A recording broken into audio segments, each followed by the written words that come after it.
Buddy Rob Anderson, Clean Power Wash, Salisbury, Maryland. It's not focused for some reason. Hold on. Yeah, it seems a little better. Probably just because it's darker. Yeah, so you know how when you clean roofs, things can die? We're going to back-to-back houses. They weren't done the same day, but yeah.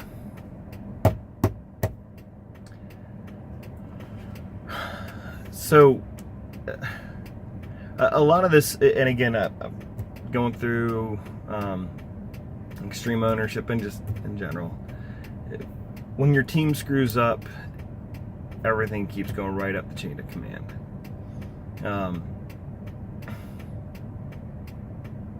I've told my guys how to do work. I've shown them how to do it. I've given them the tools to do it right. We've got the Tyvek to cover plants. We've got Agent Halt. We've got gypsum pellets. We've got stuff to bag gutters. Obviously, we've got water. So it's frustrating, and it, eventually everything can't go perfectly all the time forever. Eventually, you'll become complacent because, hey, nothing ever goes wrong, and something will go wrong. Or people are trying to go through jobs too fast. It's one of the reasons why I'll say I'd rather pay my guys hourly than try to do any sort of commission thing, just because, things happen. And at the end of the day, I just don't want to have to have them rushing through stuff and having to go back. And again, somebody's going to say on here, well, then you just don't pay them to go back. You've already paid them their percent. Don't care. So yeah, it's all about how you handle it. The first house guys did not do a good job rinsing windows, protecting a very nice front door, which I had pointed out to them, and we will now start taping and covering all nice front doors. As well as the little Ring doorbell, the smart doorbell things, because we're gonna have to pay somebody to, I guess, repoly the door. I already sent my guys over to deal with the windows, and now they pointed out that some branches and leaves and hydrangeas got burned. With this house, so we've already gone back over. I went over, this is my second trip over. First time was about the soap and about the front door.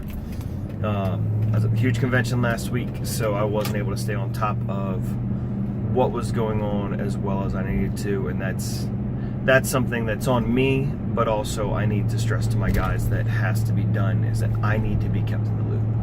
I'm not a controlling person, but I need to know what's going on. I don't have to control what's going on, but I just need to be in the loop, made aware. If something's broken, I need to know about it. If you weren't able to get over to do whatever, and part of that goes back to I didn't check the GPS.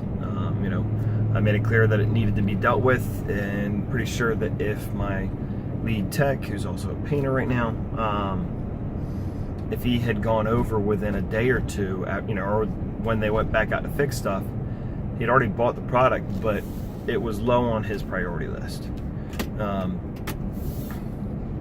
And with very rare exception, any repair calls or going back to a house to fix something should be at the top of your priority list. The longer that you wait to get something resolved, the worse it's going to get. Avoiding that customer's phone calls, it's going to make it worse, because then again that shows that you don't care, that you're dodging their phone calls, even if that's not really what's happening.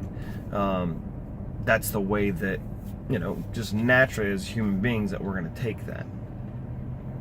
I got my guys in the truck behind me right now, so we're going over to get some other stuff dealt with. Second house, and again, this is stuff that I keep saying over and over and over again, and I know that they get a little heavy on the bleach on roofs. One of the houses that we went to clean the roof again and the whole house and everything, at least 3 years ago with my Gen 2 system, I probably used 150 gallons of mix. Actually, probably didn't even use that much. But that's direct application through the 12 volt system. And I probably used about somewhere in the 50 or 60 gallons. Well, no, probably about 40 to 50 gallons total. Large garage, large house, really, really green roof. Lead tech told me that he used 80 gallons on that job. I don't care about, I'm not worried about how much bleach we use from a money standpoint. I'm worried about it from a what's it going to kill and how bad is it going to be. And yeah, that's what ended up happening. Well, actually on that one, we don't know yet.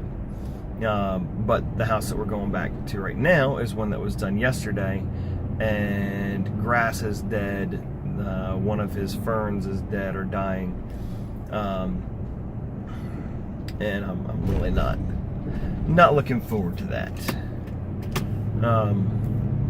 Again, it's all learning opportunities. Like, if I was beyond pissed, just furious after I got that call that more stuff was messed up.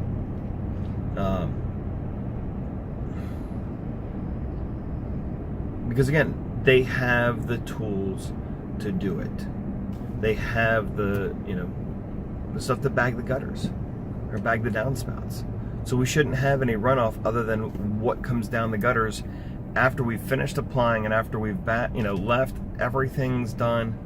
That shouldn't be an issue, and that's why I've taken the advice of other contractors in the different pressure washing groups that, hey, do this, this, and this, and that will help you, with dealing with plants getting killed and things. So I've got more grass seed, fertilizer. We've got some pelletized lime. I also have, we got like a plant fertilizer that's designed to actually boost blossoms, which is great because right then what it does, and just talking to the guy at Farmers and Planters, is that it forces it to grow deeper roots to push out more buds, which is going to help it because it's going to dig deeper and further out and absorb more water and everything else while we're out there. And then, depending on what's going on, it's a situation where, hey, customer, if you could at anything do me a favor and just make sure you run your sprinklers out front a couple more times or wherever it is over the next just couple days, because that's when it's really, really going to matter. And it's also, again, a big thing, if the customer lets you know quickly, that's the best case scenario, instead of, hey, I wonder, oh, well, it's been 2 weeks, now it's completely fried and you can't do much about it. So, and I'm mad at my guys, I'm mad at myself. I'm spending right now, it's about 7 o'clock, so had to text my wife that I was gonna have to miss dinner with family, and it sucks. I would much rather be going home or going out and doing estimates after dinner and taking my kids along, because I always like to do that, instead of spending the evening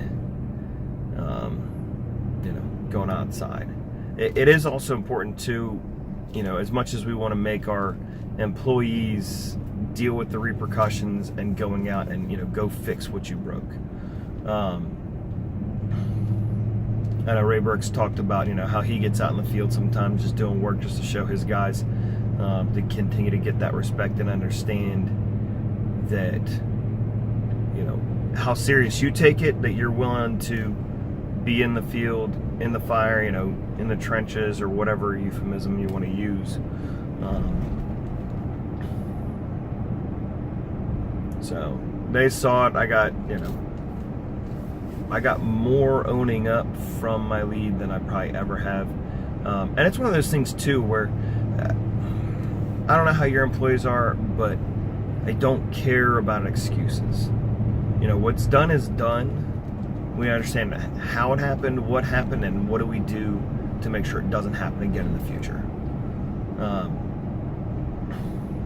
So just, well, blah, blah, blah, they're just trying to this and that. No, you know what? You never put it back on the customer. It's always on us. It's always on us. They deserve to be as picky as they want to be, and it's our job to make sure that they can be as picky as they want to be and it not matter.